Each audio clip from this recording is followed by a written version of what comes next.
Welcome back to the Ryan Mark 5 channel. Today, what we're doing is we are going through my paranormal experiences, my personal paranormal experiences. All of these has come from one day. It's from my investigating haunted hotspots and Anglesey video. So we're going to go through that. I've written down all the times where paranormal things has happened, and then we're just going to be talking about that. So the first one in the video is about 3 minutes and 30 seconds in, according to this. Let's go and have a look at this. So I'm currently heading out of Bryn Cellidir, I believe. Yeah. That's Sean. See the sun coming up in between that. Oh, okay. So, and they knew like that's the time of the. Okay, so I can definitely see what I pointed out at the time. You can see it in the bottom of the screen. Okay. It's not the first actually. Let's have a look here. So this is, I've stopped filming and gone back into film again. Which is like 60 years old. And at the moment, there's nothing on screen. Right. Yeah. Okay, I see. Okay, I see it again now. It's quite cool how you got that differences It's disappeared again, between times. which could eliminate the fact that it's a lens flare. Still nothing. There we go. It's back again. And it does seem to move. A picture of an orb. Here's my opinion on that. It could be paranormal and it could not be paranormal. It could literally be that in that one place there was something going on with the lens. There could have been some lens flare just in that one position. But when you go back, let's go back 5 seconds. As I come out, you see it.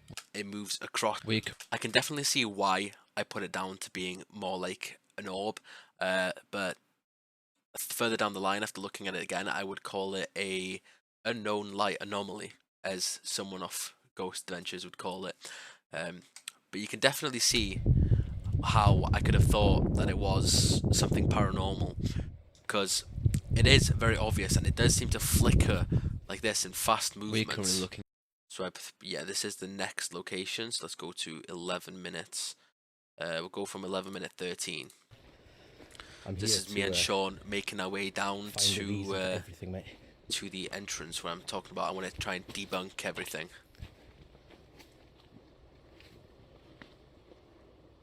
So I heard that. Whatever that was. There was a noise then.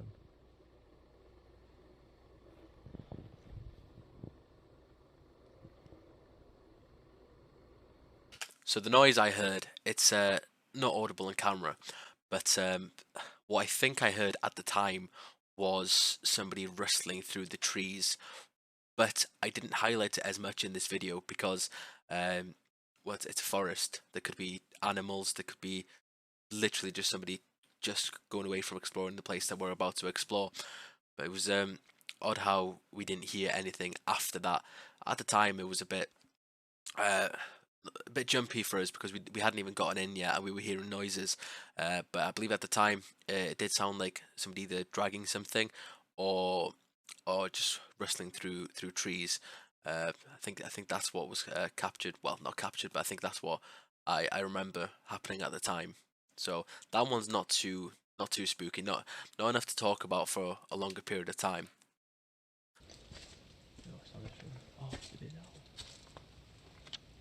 Disappointed by the resolution my camera was giving off here, but there we go.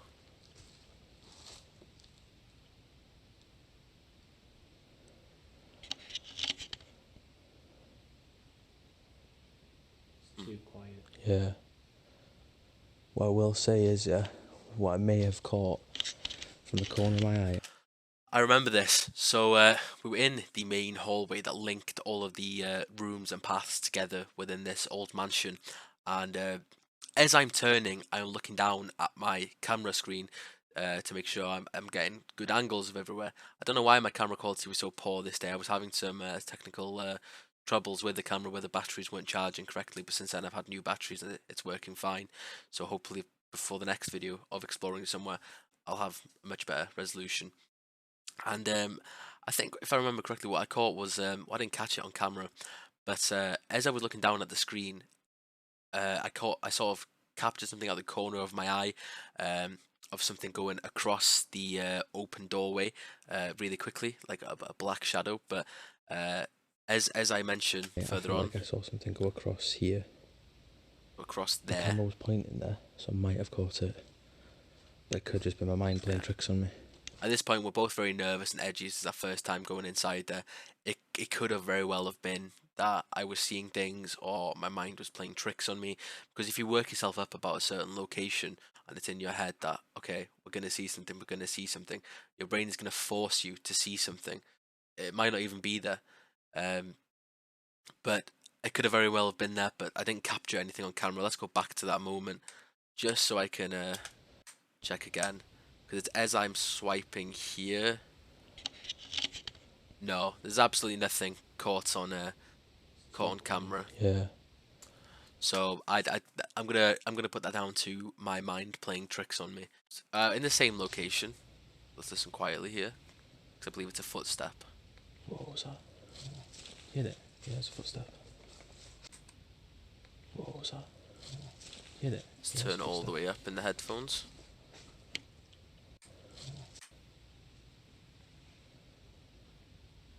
What was that?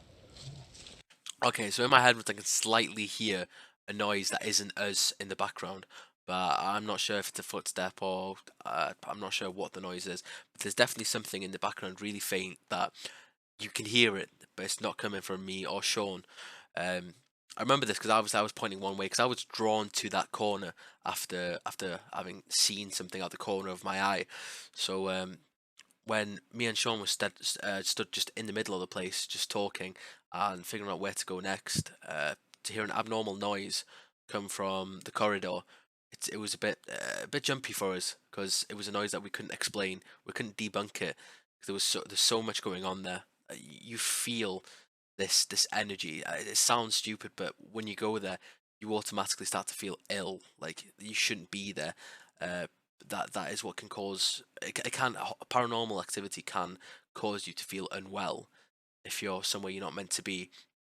We know this by the research that's been done by top class investigators, so we believe that's what we were feeling, because I was starting to feel unwell at this point within this area after I'd seen that. But again, I could have just worked myself up so much thinking I'd seen a shadow that I was feeling unwell. So you can faintly hear a footstep, but it could have been anything. So let's move on to the next piece of evidence. This one we took a break because we were both feeling unwell. We went to go sit on Around the a front. tree. We were talking about our next move. Yeah, why not? Alright. A squeak is heard behind Yeah. us, like a door squeak. I did hear that opening instantly. Or closing, and behind us, in the old days, there used to be really old outbuildings, and there are no doors anywhere, but we were certain that we heard a I did door hear a squeak squeaking. instantly then. What do you think? Alright. Alright. So if you're wearing headphones, you will hear a squeak as I turn and focus the camera. But I figured if you don't have headphones on, you cannot hear it. It's overpowered by the noise of me turning the focus. You can definitely hear it. It does sound like a squeak. Alright. There's like two separate squeaks, and it does really sound like a door opening.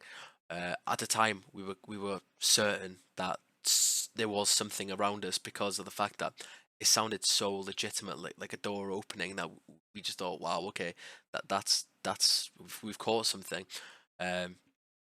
But looking back at it, there's multiple things it could be. It could have been a bird, but it didn't sound like any of that. We didn't hear that noise again, so to call it a bird maybe isn't the right thing. Also, plenty of trees around, so any old tree that was moving with the wind could have made that squeaking noise. But again, we never heard that noise again.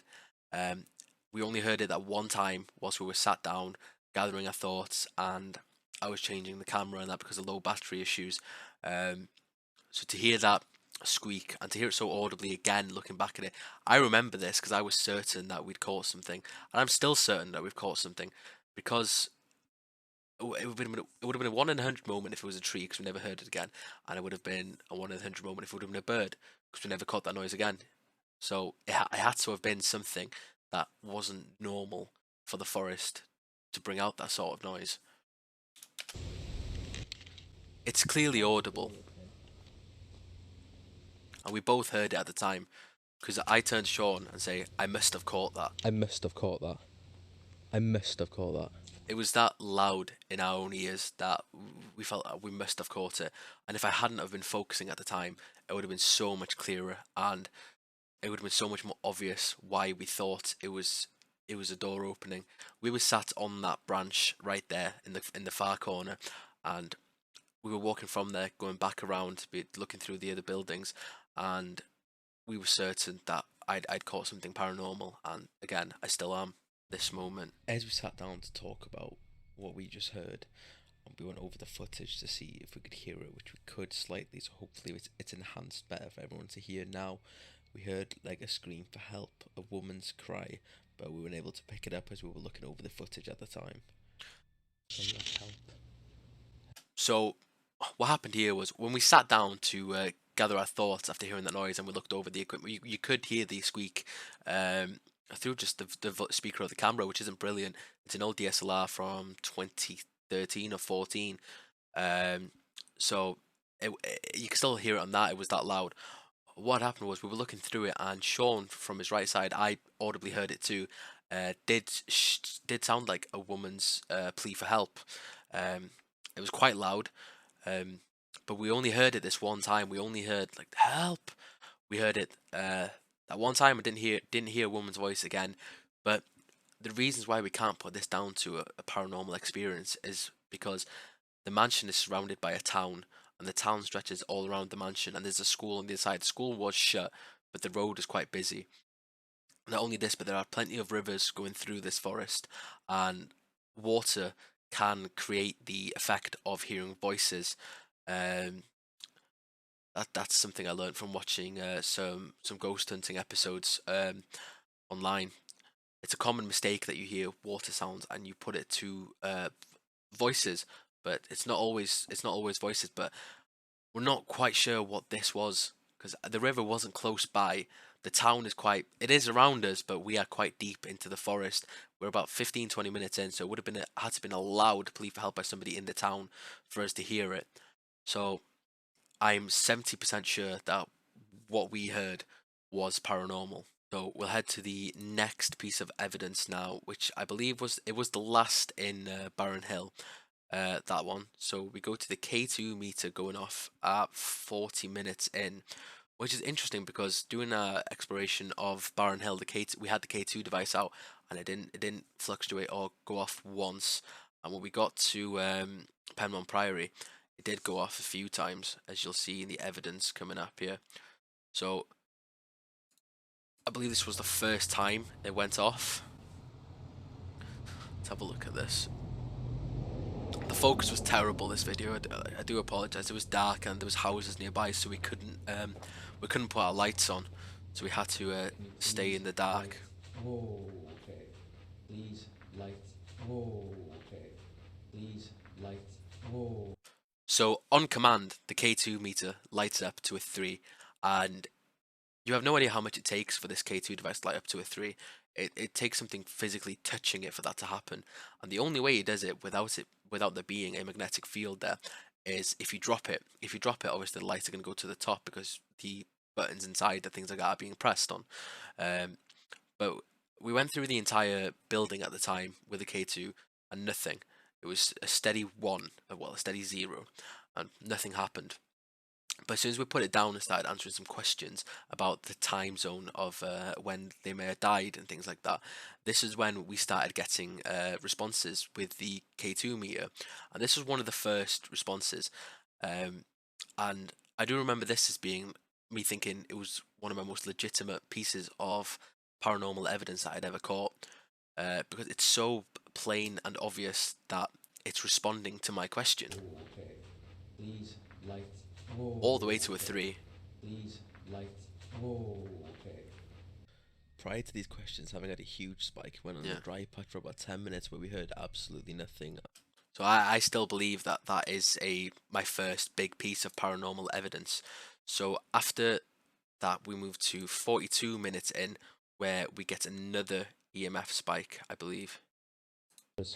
So let's watch this. If not, I'm able to whisper, speak, shout anything into this device. next to it. It is very cold over here. So as I mentioned that it's very cold, and can you touch the device? Can you speak into the device? Again, in the distance, you will see here. It is There. very. It lights up, and not only does it light up, but it goes all the way. And the amount of energy that it would take to light up a K2 meter all the way is absolutely ridiculous. That's like putting it next to a breaker box. That's how powerful the field would have to be to light it up all the way. And literally, as I device say that, next to it. It is very.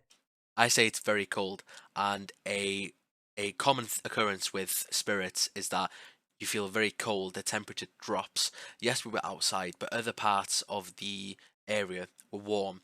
We were fine. I didn't need coats. And as we got into this building, as soon as things started happening, it got very cold. And I was the closest one to the device, as I felt like maybe they would respond if somebody was alone.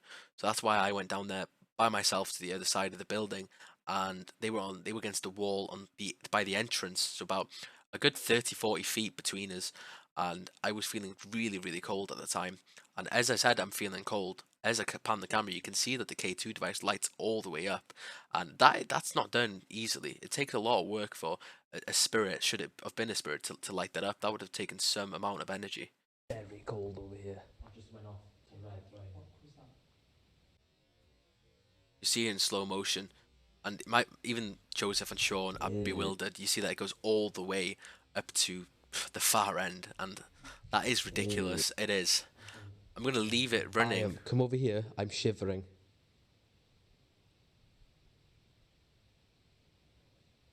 Are you the reason I'm very cold right now? Are you the reason I'm very cold right now? So, as I ask him, are you the reason why I'm very cold? I believe it's light up the device. You hear a whistle, and I've had this exchange with other people before where they've said that, is it you because you're cold? Have you gone, can you, and gone afterwards whilst you're trying to speak? But it's as I'm saying the word you. You can see that as I'm saying it, it happens. So it can't have been me, because I'm still getting the word out. So it couldn't have possibly been me, and everyone else is 30 feet behind me that way. And it seems like it's coming from right over my shoulder, because that's where the mic is for the DSLR. So it'd only pick up me and whatever is around my area. And as I'm saying, I'm really cold as well. It happens. So again, I feel like this is grade A evidence of something paranormal being there. I'm gonna let it continue again, because I think it does light up the device when I ask. Again, we get 3 long bursts Are you of next to me? an EMF light up. Are you There we standing go. where that device is right now? When I ask, are you next to me, as well, after it lights up 3 bursts, it lights up again. I was communicating with something or someone that night, and they were responding perfectly to my questions for a good part of 25 minutes. One of the most thrilling experiences of my life, knowing that I've spoken to somebody who may not even be alive, which is a bit crazy. Ydych chi wrth ymyl fi rwan? I believe that is it for that purple patch of evidence. Is there anything else? 42:45. We've just had that. So the last piece of evidence we're going to look at is apparently the K2 going off and humming at 43:20 in the video. Let's have a look at this. I can't see the light at all now. I can't. So at this point, I decided to sit next to the device. I remember this, and as I was sitting down, they're going, "Whoa, whoa, whoa!" It's lighting up all the way frequently. Sean and Joseph on the other side are pretty freaked out by it, because the second I sit down next to it, the thing starts to go crazy, I believe. I can't see the light though. I can't see it on this though.